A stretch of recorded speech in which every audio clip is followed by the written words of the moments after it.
Hello दोस्तों, स्वागत है आपका लर्निंग 24 इंडिया यूट्यूब चैनल पर। आज हम लोग मौर्य वंश से संबंधित यह दूसरा वीडियो बना रहे हैं, जिसमें हम मौर्य वंश से संबंधित कुछ एमसीक्यू देखेंगे। पिछले वीडियो में हमने 10 क्वेश्चंस देखे थे। आज की इस वीडियो में भी हम मौर्य वंश से संबंधित 10 क्वेश्चन और देखेंगे। तो आज की वीडियो का जो हमारा पहला क्वेश्चन है वह है, प्रसिद्ध पुस्तक अर्थशास्त्र किसके द्वारा लिखी गई थी। तो अर्थशास्त्र किसने लिखा था? चंद्रगुप्त मौर्य ने, विशाखदत्त ने, चाणक्य ने या पाणिनि ने? तो अर्थशास्त्र की जो रचना की गई थी वो चाणक्य ने की थी। और चाणक्य के बारे में हम कुछ और इन्फॉर्मेशन देखते हैं। तो चाणक्य को ही कौटिल्य या विष्णुगुप्त के नाम से भी हम जानते हैं। चाणक्य को और किस नाम से जानते हैं? कौटिल्य या विष्णुगुप्त। अब हम अर्थशास्त्र के बारे में जानते हैं कि जो अर्थशास्त्र किताब लिखी गई थी, पुस्तक लिखी गई थी, उसका संबंध किस चीज़ से। तो वैसे तो अर्थशास्त्र देख के हम ये कंफ्यूज हो सकते हैं कि यह इकोनॉमी से संबंधित है, लेकिन नहीं। अर्थशास्त्र का संबंध राजनीति से था। अर्थशास्त्र का संबंध किससे था? राजनीति से। अर्थशास्त्र का संबंध जब राजनीति से था तो इसमें किसके बारे में बात की गई? तो इसमें उस समय जो राज्य की संरचना थी, राज्य में जो शासन व्यवस्था थी और राज्य की शासन व्यवस्था के लिए जो संरचना बनी हुई थी उसके बारे में बात की गई है। तो अर्थशास्त्र का संबंध राजनीति से है और उसमें राज्य की संरचना, राज्य की शासन व्यवस्था, इसके बारे में बात की गई है। और अर्थशास्त्र को लिखा था चाणक्य ने। अगला क्वेश्चन है, इनमें से किस जैन गुरु ने चंद्रगुप्त मौर्य को जैन धर्म की दीक्षा दी थी? तो जैसा कि हम जानते हैं चंद्रगुप्त मौर्य जैन धर्म के अनुयायी थे। तो इनको जैन धर्म की दीक्षा किस गुरु ने दी थी? आलार कलाम, भद्रबाहु, स्थूलभद्र, इनमें से कोई नहीं। तो चंद्रगुप्त मौर्य को जैन धर्म की दीक्षा भद्रबाहु ने दी थी, जो एक जैन गुरु थे, और इन्होंने ही चंद्रगुप्त मौर्य को जैन धर्म की दीक्षा दी थी। अगला क्वेश्चन देखते हैं, आगे देखते हैं। मेगास्थनीज मौर्य राजा के दरबार में था। तो मेगास्थनीज किस मौर्य राजा के दरबार में था? अशोक, चंद्रगुप्त मौर्य, बिंदुसार या दशरथ? तो मेगास्थनीज जो था वह चंद्रगुप्त मौर्य के दरबार में था। और मेगास्थनीज सेल्यूकस निकेटर का राजदूत था। किसका राजदूत था? सेल्यूकस निकेटर का। और सेल्यूकस निकेटर के राजदूत के रूप में मेगास्थनीज चंद्रगुप्त मौर्य के दरबार में रहते थे। और मेगास्थनीज ने एक पुस्तक की रचना की थी जिसका नाम था इंडिका नामक पुस्तक की रचना की थी। अब चंद्रगुप्त मौर्य के बारे में हम जानते हैं। चंद्रगुप्त मौर्य की मृत्यु श्रवणबेलगोला में हुई थी। श्रवणबेलगोला में हुई थी। और ये श्रवणबेलगोला कहाँ पर है? श्रवणबेलगोला कर्नाटक में है। कर्नाटक में जब चंद्रगुप्त मौर्य की मृत्यु हुई थी तो इन्होंने उपवास के द्वारा अपनी मृत्यु को स्वयं चुना था। अब जैसे चंद्रगुप्त मौर्य के दरबार में मेगास्थनीज राजदूत रहते थे, इसी तरह मौर्य वंश के बाकी राजाओं के यहाँ भी अलग अलग देश के राजदूत रहते थे। तो जिसमें जैसे चंद्रगुप्त मौर्य के बाद शासन किसके हाथ में आया? बिंदुसार के हाथ में। तो बिंदुसार के दरबार में जो राजदूत थे उनका नाम क्या था? तो उनका नाम डाइमेकस था। बिंदुसार के दरबार में जो राजदूत रहते थे उनका नाम डाइमेकस था। और यह डाइमेकस सीरिया के नरेश थे आंतियोकस। सीरिया के नरेश कौन थे? आंतियोकस उनके राजदूत थे। इसी तरह जब अशोक के दरबार में हम देखते हैं, बिंदुसार के बाद शासन अशोक के हाथ में आया, तो अशोक के दरबार में डायोनीसियस राजदूत रहता था। डायोनीसियस, अशोक के दरबार में जो राजदूत रहते थे उनका क्या नाम था? डायोनीसियस। और यह मिस्र के राजा के राजदूत थे। कहाँ के राजा के राजदूत थे? मिस्र के राजा के राजदूत थे। अगला क्वेश्चन देखते हैं, 14 नंबर। मौर्य राजवंश का कौन सा शासक आजीवक संप्रदाय का अनुयायी था? तो जैसा कि हम जानते हैं चंद्रगुप्त मौर्य जैन धर्म के अनुयायी थे। चंद्रगुप्त मौर्य किस धर्म के अनुयायी थे? जैन धर्म के। सम्राट अशोक बौद्ध धर्म के अनुयायी थे। तो ये दोनों ऑप्शन तो नहीं होगा। अगला ऑप्शन है हमारा बिंदुसार या दशरथ। तो आजीवक संप्रदाय का अनुयायी बिंदुसार थे। मौर्य राजवंश में बिंदुसार ऐसे शासक थे जो आजीवक संप्रदाय के अनुयायी थे। अब बिंदुसार के बारे में कुछ चीज़ें हम और देख लेते हैं, कुछ बातें और जान लेते हैं। बिंदुसार को अमित्रघात भी कहा जाता है। बिंदुसार को क्या कहा जाता है? अमित्रघात। इसका मतलब होता है शत्रु का विनाशक, जो शत्रु का विनाश करे। तो बिंदुसार के बारे में यह बात भी ध्यान रखिएगा। अगला क्वेश्चन देखते हैं,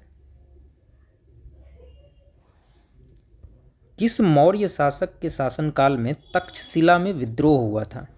अशोक, चंद्रगुप्त मौर्य, बिंदुसार या दशरथ?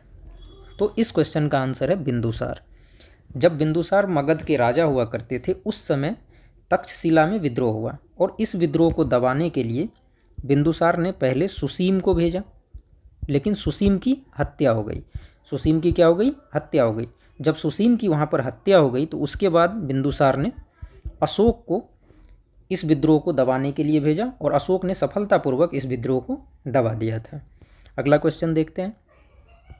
राजगद्दी पर बैठने से पहले अशोक किस प्रांत के राज्यपाल थे?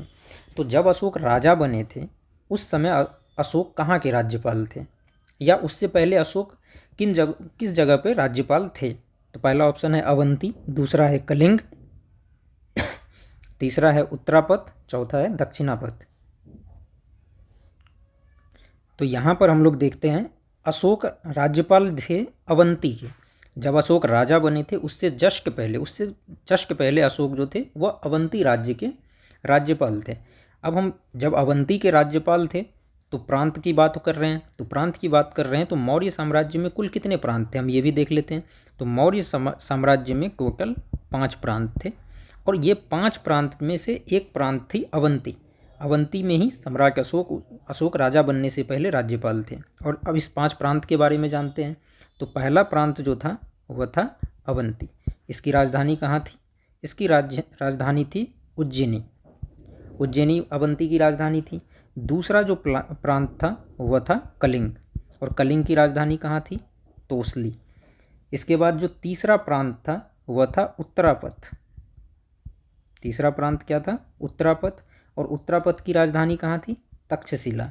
इसी जगह पर एक बार विद्रोह भी हुआ था बिंदुसार के शासनकाल में, जिसको दबाने के लिए पहले सुसीम को भेजा गया था, लेकिन उसकी हत्या हो गई थी, और फिर बाद में इस विद्रोह को दबाने के लिए अशोक को भेजा गया था।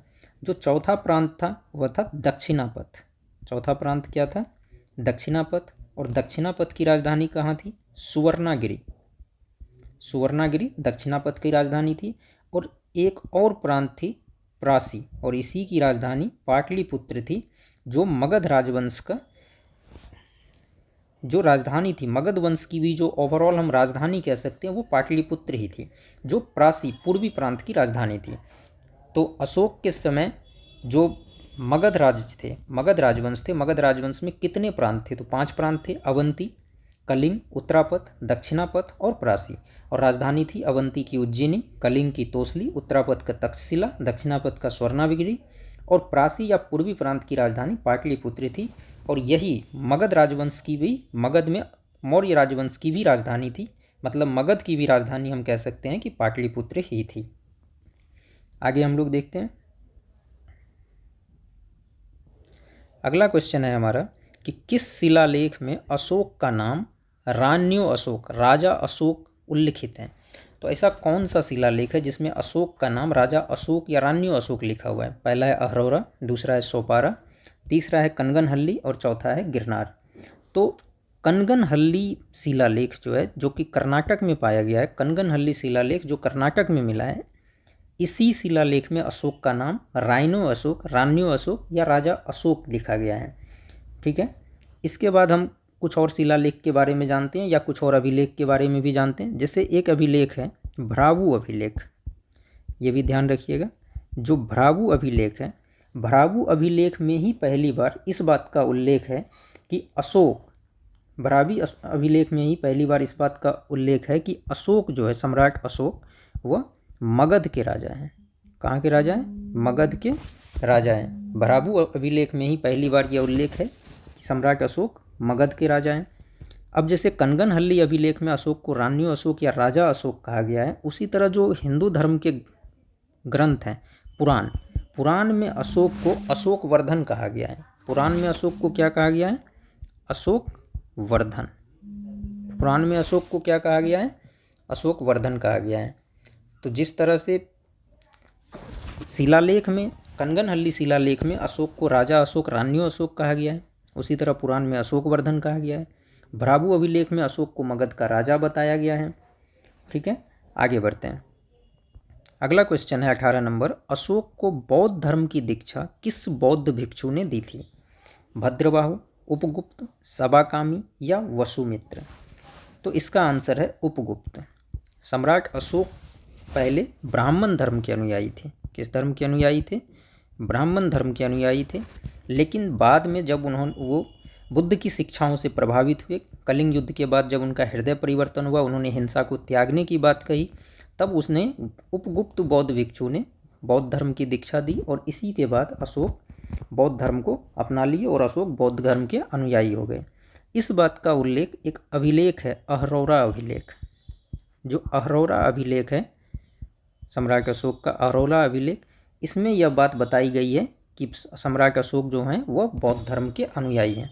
तो अगर प्रमाण के बारे में पूछे कि अशोक बौद्ध धर्म के अनुयायी थे, इसका प्रमाण कहाँ से मिलता है, तो इसके लिए हम कह सकते हैं कि अहरौरा अभिलेख में इस बात का प्रमाण मिलता है। अगला क्वेश्चन देखते हैं।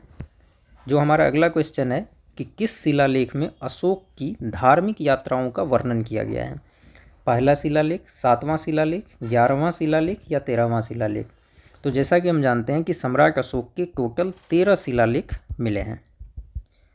सम्राट अशोक के कितने शिलालेख मिले हैं? 13 शिलालेख मिले हैं। इसमें से धार्मिक यात्राओं का वर्णन अशोक के 7वें शिलालेख में दिया गया है। तो अशोक के 13 शिलालेख में से जो 7वां शिलालेख है उसमें सम्राट अशोक के धार्मिक यात्रा का वर्णन किया गया है। बाकी शिलालेख जो महत्वपूर्ण शिलालेख है उसके बारे में भी हम जान लेते हैं। तो जैसे जो पहला शिलालेख है इसमें पशु बलि की निंदा की गई है। जैसे समाज में उस समय पशु बलि प्रथा प्रचलित थी, तो पशु बलि की इसमें क्या की गई है? निंदा की गई है कि पशुओं की बलि नहीं दी जानी चाहिए। इसी तरह जो 11वां शिलालेख था इसमें धम्म की व्याख्या की गई है। धम्म की व्याख्या की गई है। जब सम्राट अशोक कलिंग युद्ध के बाद सम्राट अशोक का हृदय परिवर्तन हुआ, उन्होंने हिंसा को त्याग दिया, तो वह धर्म के मार्ग पर निकल गए और धर्म के मार्ग पर जब निकले तो उसी के बाद उन्होंने धम्म की व्याख्या की थी और वह 11वें शिलालेख में की गई है। इसके बाद जब हम आते हैं कि 13वां शिलालेख क्या है, तो 13वें शिलालेख में कलिंग युद्ध का वर्णन है। यह बहुत ही महत्वपूर्ण शिलालेख है और इसके बारे में अक्सर एग्जाम में पूछा जाता है। तो कलिंग युद्ध का वर्णन किस शिलालेख में किया गया? तो यह 13वें शिलालेख में किया गया।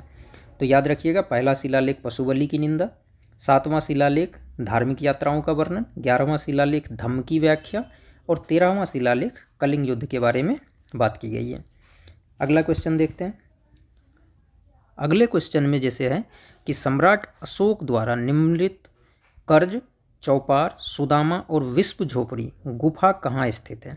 तो कौन कौन सा गुफा है? कर्ज, चौपार, सुदामा और विश्व झोपड़ी। कर्नाटक, राजस्थान, बिहार या उत्तर प्रदेश? तो ये चारों गुफा बिहार में है और यह गुफा अशोक ने आजीवक संप्रदाय को रहने के लिए, आजीवक संप्रदाय के अनुयायियों को रहने के लिए और अपने धर्म के प्रचार प्रसार के लिए दिया था। और ये चारों गुफाएं बिहार में बराबर की पहाड़ियों पर हैं। कहाँ पर है? बराबर की पहाड़ी पर है। ये चारों गुफा बिहार में बराबर की पहाड़ी पर हैं जो सम्राट अशोक ने आजीवक संप्रदाय के अनुयायियों को दी थी। अब सम्राट अशोक और मौर्य धर्म से संबंधित कुछ बातों को हम लोग यहाँ पर और देखते हैं कि जैसे हम यहाँ देखते हैं कि सम्राट अशोक ने जब बौद्ध धर्म को अपनाया उसके बाद उन्होंने बौद्ध धर्म के प्रचार प्रसार के लिए बहुत प्रयास किए और इसी प्रयास के तहत उन्होंने अपने पुत्र महेंद्र को, पुत्र का नाम जिससे महेंद्र था, और पुत्री संघमित्रा को, पुत्र महेंद्र और पुत्री संघमित्रा, इन दोनों को इन्होंने बौद्ध धर्म के प्रचार प्रसार के लिए श्रीलंका भेजा था। और श्रीलंका किस लिए भेजा था? तो बौद्ध धर्म के प्रचार के लिए। बौद्ध धर्म के लिए प्रचार के लिए इन्होंने अपने पुत्र महेंद्र और पुत्री संघमित्रा को श्रीलंका भेजा था। अब जैसे हम लोग ये भी देखे हैं कि जो सम्राट अशोक के 13 शिलालेख मिले हैं या सम्राट अशोक के काफ़ी सारे अभिलेख मिले हैं, तो इसमें किस लिपि का प्रयोग किया गया हम लोग ये भी देख लेते हैं। तो सम्राट अशोक के सभी शिलालेख और अभिलेख में 4 लिपि का प्रयोग किया गया है। 4 लिपियों का प्रयोग किया गया है और ये 4 लिपि कौन कौन सी है? तो पहला है ब्राह्मी लिपि लिपि भारत में मिलते हैं। जो भी शिलालेख भारत में मिल रहे हैं उसमें ब्राह्मी लिपि का ही प्रयोग है। दूसरी जो लिपि है वह है खरोष्ठी। दूसरी लिपि कौन सी है? खरोष्ठी। और खरोष्ठी लिपि के जो भी शिलालेख मिले हैं अभी तक वो सब के सब पाकिस्तान में मिले हैं। तो 2 लिपि हो गई, ब्राह्मी और खरोष्ठी। और 2 और लिपियाँ इनकी थी, एक थी ग्रीक और दूसरी थी अरमाइक। इन दोनों लिपियों के जितने भी शिलालेख या अभिलेख मिले हैं वो सब के सब अफ़गानिस्तान में मिले हैं। कहाँ पर मिले हैं? अफ़गानिस्तान में मिले हैं। तो सम्राट अशोक के जो भी शिलालेख और अभिलेख हैं वो 4 लिपियों में हैं। ब्राह्मी जो कि भारत में मिलते हैं, ख्रोष्टी जो कि पाकिस्तान में मिलते हैं, और ग्रीक और अरमाइक लिपि है जो कि अफ़गानिस्तान में मिलते हैं। तो आज का जो 10 क्वेश्चन हमारा था मौर्य राजवंश से संबंधित, वो 10 क्वेश्चन यहाँ पे समाप्त होता है। मिलते हैं अगले वीडियो में। धन्यवाद।